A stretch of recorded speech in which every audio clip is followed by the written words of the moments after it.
오늘 본문의 말씀은 예수님이 이 땅에 오신 목적이 섬김을 받기 위해 오심이 아니라 섬기려 오셨다라고 말씀하고 있습니다. 실제로 예수님의 삶의 모습을 보면 제자들의 발을 씻기셨고 율법에서조차 부정하다고 말했던 문둥병자들을 그들에게 손을 내미셔서 그들을 고쳐주셨습니다.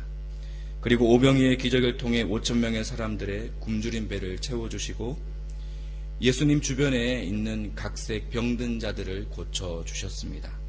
그리고 예수님은 귀신 들린 자들을 치유해 주셨습니다. 예수님의 삶은 이처럼 잠시도 쉴 틈이 없으실 만큼 바쁘고 분주한 섬김의 삶을 살아오셨습니다. 에릭 프롬이라는 사람이 쓴 소유냐 존재냐라는 책을 보면 인간의 모습은 두 가지로 나뉜다고 합니다. 첫 번째는 소유에 그의 가치를 두고 살아가는 삶과 그리고 존재적인 가치에 그의 삶을 중심을 두고 살아가는 삶, 두 가지로 나누어서 이야기합니다. 소유론적인 사람 그리고 존재론적인 사람에 대해서 말하는데, 소유론적인 사람은 소유의 가치에 중심을 두고 살아가는 사람들이라고 이야기합니다. 예를 들면 자기가 가지고 있는 돈이 10,000원이면 그 자신의 가치가 10,000원만큼 밖에 되지 않는다라고 생각하는 사람들이 소유의 가치에 중심을 두고 살아가는 사람들이라는 사실입니다. 반면에 존재론적인 사람은 자신의 가치 척도를 소유에 두지 않습니다. 존재론적인 사람들의 특징은 내가 지금 무엇을 소유하고 있느냐에 중심을 두고 살아가는 것이 아니라 지금 내가 아무것도 소유하고 있지 않을지라도 지금 내가 무엇을 추구하며 어떤 인생을 살아가느냐에 더 중심을 두고 의미를 두고 살아가는 존재들이라고 합니다. 이런 사람들은 소유하고 있는 것들을 잃더라도 크게 낙심하거나 실망하거나 좌절하지 않습니다. 왜냐하면 존재론적인 사람들은 소유에 그렇게 큰 가치를 두고 살아가지 않고 삶의 의미를 더 가치 있게 깨닫고 살아가기 때문입니다. 그런데 문제는 이론적으로 많은 사람들이 존재론적인 삶의 의미는 좋은 것으로 그렇게 알고 그렇게 살아가기를 원하지만 실상 삶을 들여다보면 존재론적인 삶보다는 소유론적인 삶에 더 가까운 삶의 모습, 즉 세상 사람들의 모습과 똑같이 우리 그리스도인들도 그렇게 살아가고 있다는 사실입니다. 그리고 오늘을 살아가는 저와 여러분들 또한 가치 중심의 삶을 더 살아가는 것보다 소유 중심의 삶을 더 깊이 있게 살아간다는 사실입니다. 존재론적인 삶이 훨씬 의미 있는 삶이라는 것을 알고는 있지만 실제로 그렇게 살지 못하는 이유가 어디에 있을까요? 오늘 본문 말씀 42절의 말씀에 보면 우리가 더 많이 소유하고 더 많이 높아지면 모든 것을 임의로 주관하고 권세 부릴 수 있을 것이라고 생각하기 때문입니다.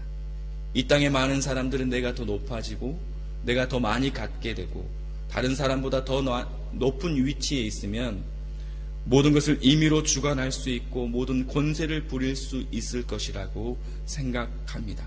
그리고 그렇게 살아갑니다. 예수님의 제자들도 아마 그랬던 것 같습니다. 오늘 본문에 보면 요한과 그리고 그의 형제 야고보가 예수님께 나와서 주님 영광 중에 임하실 때에 하나는 좌편에 하나는 우편에 앉게 해주십시오라고 청탁하는 모습이 나와 있습니다. 이런 모습을 본 다른 제자들 또한 그들을 향하여 크게 화를 내었다라고 오늘 본문의 성경은 말씀하고 있습니다. 제자들이 서로 화를 내고 서로 높은 자리에 올라가려고 하는 이유가 어디에 있을까요? 바로 그들에게 소유의 가치의 중심에 있기 때문입니다. 더 많은 것을 가졌을 때에 그들은 더 많은 것을 이루었을 것이다라고 생각하기 때문입니다. 더 많은 것을 가진 것이 많은 것을 이루었다라고 생각하는 그들의 모습에서 발견할 수 있습니다. 그런데 오늘 본문 43절의 말씀에 보시면 화를 내고 다투는 그들을 향하여 예수님께서 이렇게 말씀합니다.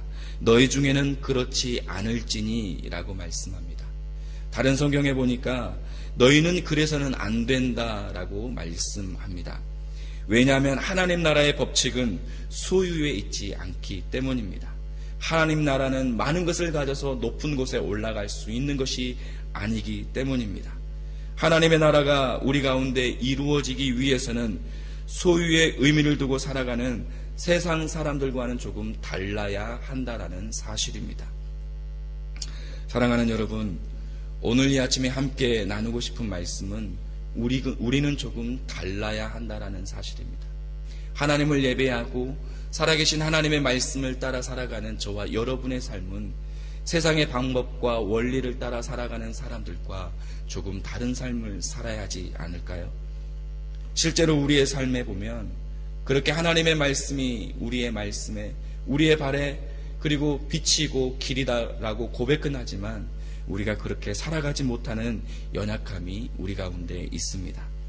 그러나 예수님의 삶은 우리의 예상과 계획과 다른 삶을 사셨습니다. 높아지셔야 되는데 낮아지셨습니다. 섬김을 받으셔야 하는데 섬기셨습니다. 그리고 예수님은 예루살렘으로 향하여 가실 때에, 고난 가운데 나아가실 때에 앞서가지 않으셔도 되는데 오늘 본문에 보면 앞에 서서 가셨다라고 말씀합니다. 앞서 가시는 예수님을 보며 그리고 그 뒤를 따는 사람들이 놀랐다라고 성경은 기록합니다. 앞서가는 것, 섬기는 것, 그리고 먼저 하나님의 나라를 위해 헌신하는 것, 이것은 하나님의 나라를 이루어가는 것이고 우리를 통하여 하나님의 뜻을 이루어 드리는 것입니다. 예수님은 세상의 권력과 힘으로 다른 사람을 지배하려 하지 않았습니다. 소유로 다른 사람 위에 서려고 하지 않았습니다. 예수님은 소유로 다른 사람을 억압하려고 하지 않았습니다. 오히려 섬김으로 세상의 권력을 이기셨고 섬김으로 세상을 이겨 나아가셨습니다. 그리고 하나님의 나라를 이루어 내셨습니다. 힘으로 세상은 정복되어지는 것이 아니라 섬김을 통해 세상은 정복되어지고 섬김을 통해 세상은 하나님의 나라로 변화되어질 수 있다는 것을 우리에게 말씀하여 주고 있습니다. 그러므로 오늘을 살아가는 저와 여러분의 삶이 세상과 똑같이 힘으로 맞서고 소유로 맞서는 저희들의 삶이 아니라, 세상의 권세로 맞서는 저희들이 아니라 그리스도의 힘으로 살아가는, 그리스도의 섬김으로 살아가는 저와 여러분이 되셔서 우리를 통하여서 하나님의 나라가 확장되어지고 우리를 통하여서 하나님의 사랑과 섬김이 이 땅 가운데 이루어질 수 있기를 주님의 이름으로 축원드립니다. 함께 기도하시겠습니다.